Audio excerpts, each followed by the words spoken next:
Well, good morning all. This is Patricia and I am traveling for history. And in today's show, I'm going to be talking about my channel's accomplishments. And you may argue, well, Patricia, aren't those just your accomplishments? Well, yes, I would agree with that, but I have my own accomplishments. So these are specific to my channel that I want to share with you because I'm really proud of these things. I've worked hard for this. And although I would say overall they are in no particular order, the first one will be the first one. And the last one, you really want to stay tuned for the last one because it's hands down my absolute favorite amongst this wonderful list I'm about to share with you. And, it's both humbling and sweet. So without further ado, let's get started. I received an email in 2022 from a gentleman who is a volunteer with the Shelburne Historical Society and their museum. He maintains their website, and he said that he added not one, but two of my videos to their website. Now, what you may not know is when you have a YouTube channel, there's something called Creator Studio. And in the Creator Studio, there's a whole bunch of things that are automatically checked by YouTube, including something called Allow Embedding, which means that people with websites can add my videos, any one of my videos, to their website. It's free. We love free. And I don't get paid for that either, which is perfectly fine. The idea is to have people interested in my videos and have them come and watch them, become subscribers. So you may be wondering which two. And what's interesting is they are two videos on the same topic. And that's because when I had my last phone, an LG, that phone only allowed 30-minute videos, and then it would cut off. It would just stop recording. So that's why there are two videos on the same topic. And that topic was the Sheldon Poor Farm Cemetery. And here it is here. I was standing in the cemetery when I took that photograph. It actually extends a little farther to the left of the screen, but it's a fairly small place. As I understand it, the Poor Farm had actually been across the street from it. And it's an interesting place. I felt it was a bit somber when I was there, and I walk a zillion cemeteries.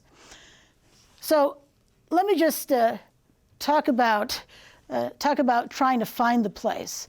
I use Google Maps to get from point A to point B. And Google Maps got me to the Poor Farm Road. Fabulous. And then, about half mile down the road, I heard, "You've reached your destination." Both sides of the road, heavily wooded, except the occasional driveway. Now, I would not have been surprised if the cemetery had been behind those woods, but I had seen a photograph of it, and it wasn't in a place like that when that photo was taken. So there comes a point on the Poor Farm Road when it forks. If I'd gone straight, it said camp something. I thought, I don't think it's up there. And there was a bend in the road. But of course, was it labeled? Oh, no. Locals know where they're going. Visitors, who are visitors? I decided to follow the bend in the road. And there was nothing for a little bit, not sure how far, until I saw two things. On my left, a well-kept mobile home. And on my right, out of the corner of my eye, I saw this old chain link fence, which was perpendicular to the road. I'm used to seeing some sort of fencing around cemeteries. So I thought, all right, well, I'll follow that. So as I am crawling on the road, thankfully, a dirt road with not much traffic, actually no traffic. I'm crawling along this chain link fence that was parallel to the road, and what should appear but that cemetery.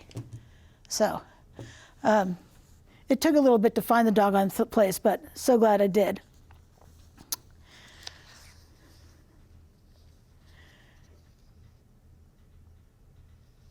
So, moving on to the next bits and bobs. This is another one of videos being added to an historical society's website, and this one was quite a bit. I was filming up in South Hero, Vermont, in 2022, and then I went back this year in 2023. I had found out that there was going to be a lot of buildings open in South Hero that aren't necessarily open to the public, which is fantastic. So determining which one was going to be closing first, that's how I decided which I was going to film first. So the South Hero Bicentennial Museum, I filmed that in 2 parts. One of the things I had was this really interesting Victrola. It wasn't actually a Victrola, it was, I think, called Sonora, but if you saw it, you would recognize it. And that was the first floor of this place. Now, it was funny, when I got there, oh, there we go.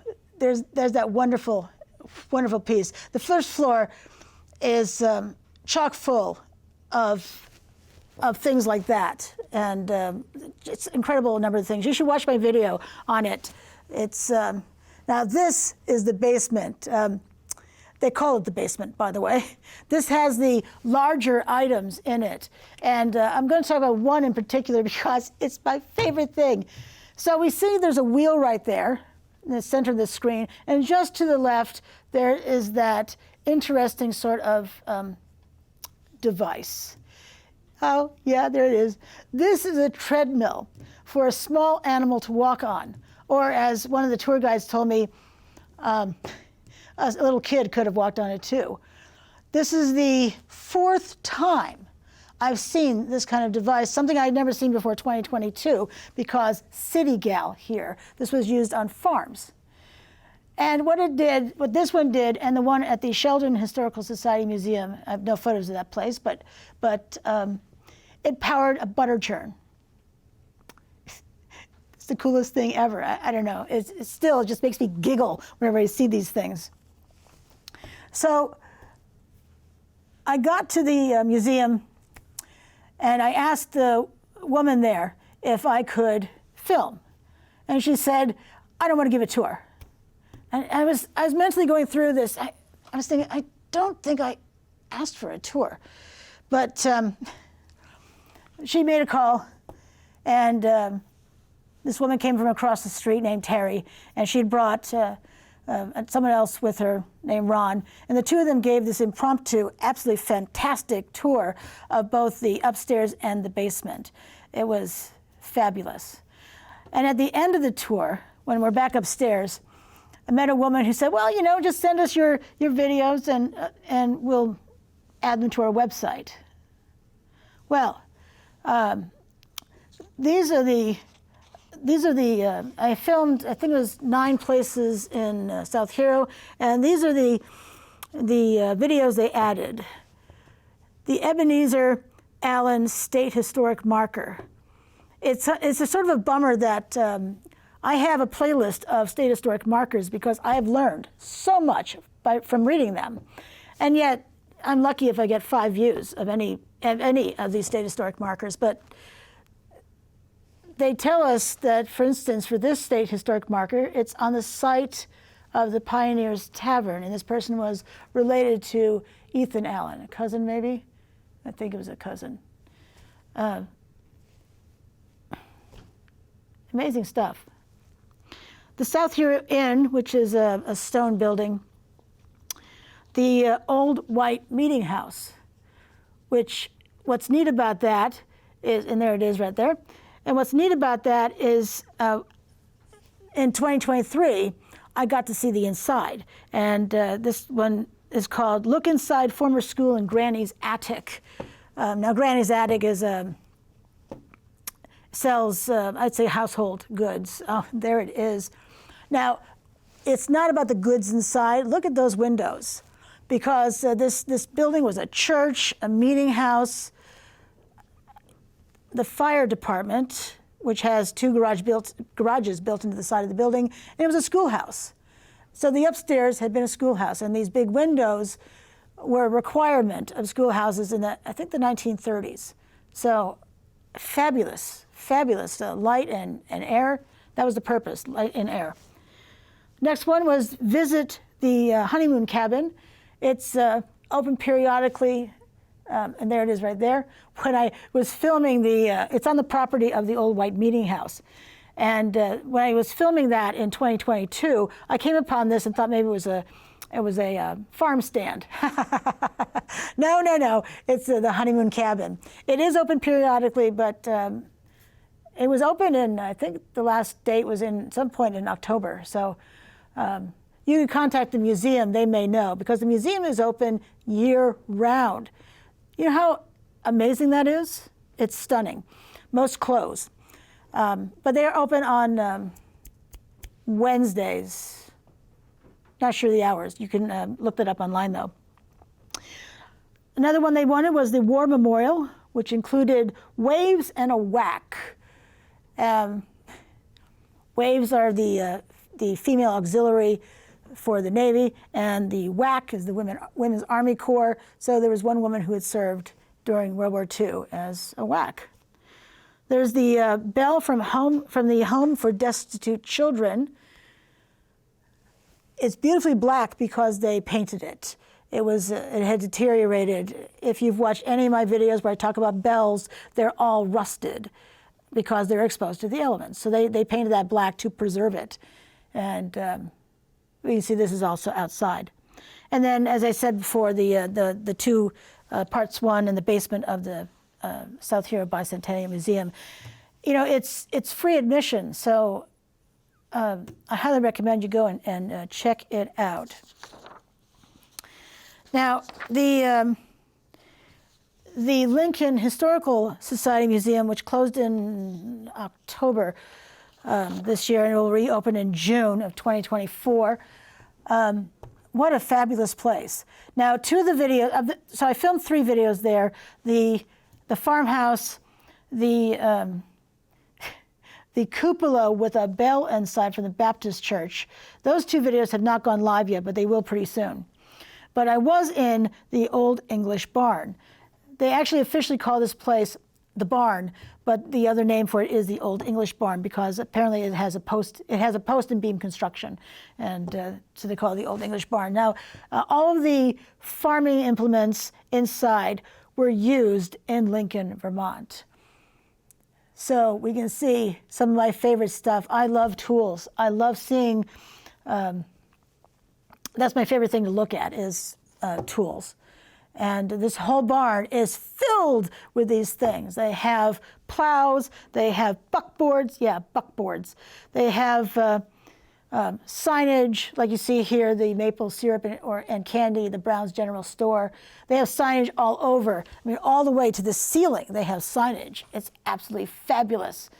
Another thing they have in that barn, which was, had a lot of foresight, really. They have pieces of wood from each of the lumber mills, and you know how each of the lumber mills milled it.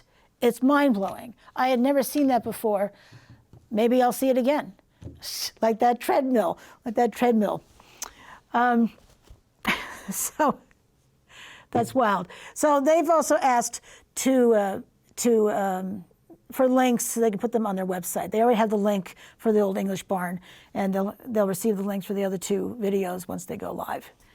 So huge thanks to these historical societies that want to include my links on their website. And that reminds me too, if you want to read more about the Sheldon Poor Farm,